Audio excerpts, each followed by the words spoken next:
இன்னைக்கு செய்யாத தப்புக்கு சில பேர் தண்டனை அனுபவிப்பாங்க இல்லையா? நான் எந்த தப்புமே பண்ணல.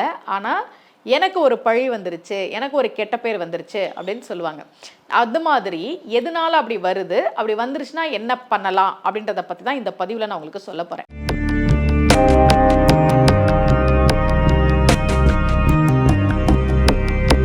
ரகசிய உண்மைகள் சேனலை பார்த்து கொண்டிருக்கும் உங்கள் அனைவருக்கும் சுமதி ஸ்ரீயின் அன்பு வணக்கம். இந்த பகுதியில் நம்ம நிறைய பரிகார முறைகள், பரிகார தலங்கள், ஆன்மீக கேள்வி பதில்கள், ஆன்மீக சந்தேகங்கள், என்ன பிரச்சனைக்கு என்ன மாதிரி வழிபாடு பண்ணணும்னு தொடர்ந்து பார்த்துக்கிட்டு இருக்கோம். இப்போ ஒரு ஜாதகம் நான் உங்களுக்கு காட்டியிருக்கேன் பாருங்களேன். சுக்கிரனோட ராகு சேர்ந்துருக்கு இல்லையா? சுக்கிர தசையில் ராகு புத்தி வந்தபோது இந்த ஜாதகருக்கு சுக்கிர தசையில் ராகு புத்தி வந்தப்போ செய்யாத ஒரு தப்புக்கு பேர் கெட்டு போய் ஒரு பெரிய தண்டனையை அவர் அனுபவிச்சார். சில பேருக்கு இப்படி நடக்கும். எங்கிட்ட ஜாதகம் பார்க்க வரும்போது சொல்லுவாங்க, நாங்கள் எந்த தப்புமே பண்ணதில்லையே, ஏன் எங்களுக்கு இவ்வளோ கஷ்டம் அப்படின்னா, என்னோட பதிவுகளில் நான் தொடர்ந்து சொல்லிக்கிட்டே இருக்கேன். எல்லாரும் நம்முடைய வம்சத்துக்கு சொத்து சேர்த்து வைக்கிறது மட்டும்தான் பெரிய விஷயம் நினைக்கிறாங்க. அப்படி கிடையவே கிடையாது. சொத்து முக்கியம், பணம் முக்கியம். இன்னைக்கு வாழ்க்கைக்கு பணம் இல்லைன்னா எதுவுமே கிடையாது. ஆனால் கூடவே புண்ணியம் சேர்ப்பதும் மிக மிக முக்கியம். யாராவது தெரியுமா அவங்க அப்படி இவங்க இப்படின்னு ஒரு நல்லவரை பற்றி புரணி பேசினா அப்போ சந்தோஷமாக தான் இருக்கும். இந்த ஃபேஸ்புக்கில் கமெண்ட்லாம் போடுவாங்களே.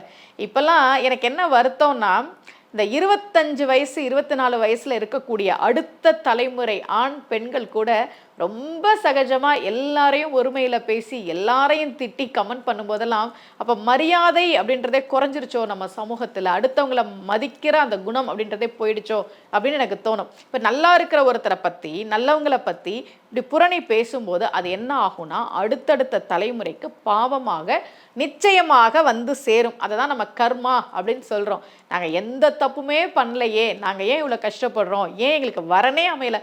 ஜாதகம் பார்க்க வரவங்க சொல்லுவாங்க, ஏம்மா இத்தனை வருஷமாக ஒரு நல்ல வரன் கூட அமையலை, பொண்ணு பார்த்துக்கிட்டே இருக்கிறோமே, பையன் பார்த்துக்கிட்டே இருக்கிறோமே, நாங்கள் என்ன தப்பு பண்ணோம் அப்படின்னு கேட்பாங்க. அப்போ யாரோ ஒருத்தர் செஞ்ச தப்புக்கு அந்த வம்சம் நிச்சயமாக பாதிக்கப்படும். அதில் மாற்று கருத்தே கிடையாது. கண்ணதாசன் அர்த்தமுள்ள இந்து மதத்தில் இதை ரொம்ப அழகாக எழுதியிருப்பார். நீ உன் வம்சம் நல்லா இருக்கணும்னு நினச்சின்னா நீ நல்லவனா இரு. அடுத்தவங்களை ஏமாற்றி கஷ்டப்படுத்தி வார்த்தையால் நோகடிச்சிட்டு உன் பிள்ளைகள் நல்லா இருப்பாங்கன்னு நினைக்காத. ரொம்ப அழகாக அதெல்லாம் எழுதியிருப்பார். சரி, ஏதோ ஒரு விதத்தில் முன்னோர்கள் தெரியாமல் தப்பு பண்ணிட்டாங்க. நாமளே கூட தெரிஞ்சோ தெரியாமலோ தப்பு பண்ணியிருப்போம். நம்மளாம் மனிதர்கள் தானே, தப்பு பண்ணாத மனிதர்களே கிடையாது இல்லையா? சரி, தெரிஞ்சோ தெரியாமையோ தப்பு பண்ணிட்டோம். அதுக்கு ஏதாவது பரிகாரம் இருக்கா அப்படின்னா நிச்சயமாக இருக்குது. பட்டினத்து சுவாமிகள் நமக்காக ரொம்ப அழகாக ஒரு பாடல் பாடி கொடுத்தார். அதை ஒவ்வொரு நாளும் சொல்லுங்கள். நான் ஒருத்தங்களை காயப்படுத்திட்டேன், நான் ஒருத்தவங்களை ஏமாற்றிட்டேன், இப்போ நான் அதுக்காக வருத்தப்படுறேன், அந்த கருமா தொடரக்கூடாதுன்னு நினைக்கிறேன். இந்த மாதிரிலாம் நீங்கள் நினச்சிங்கன்னா இந்த பாடலை ஒவ்வொரு நாளும் நம்பிக்கையோடு சொல்லுங்கள். கல்லா பிழையும் கருதா பிழையும் கசிந்து உருகி நில்லா பிழையும் நினையா பிழையும் நின் அஞ்செழுத்தை சொல்லா பிழையும் துதியா பிழையும் தொழா பிழையும் பொறுத்தருள்வாய் கச்சி ஏகம்பனே.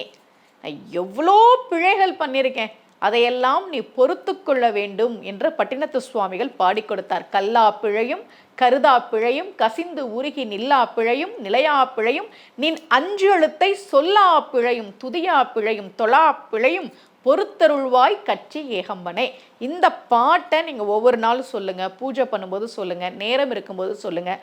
அறிந்தும் அறியாமலும் நாம் செய்த தவறுகள், நம்முடைய முன்னோர்கள் செய்த தவறுகளை எல்லாம் நிச்சயமாக சிவபெருமான் மன்னித்து அருள்வார்.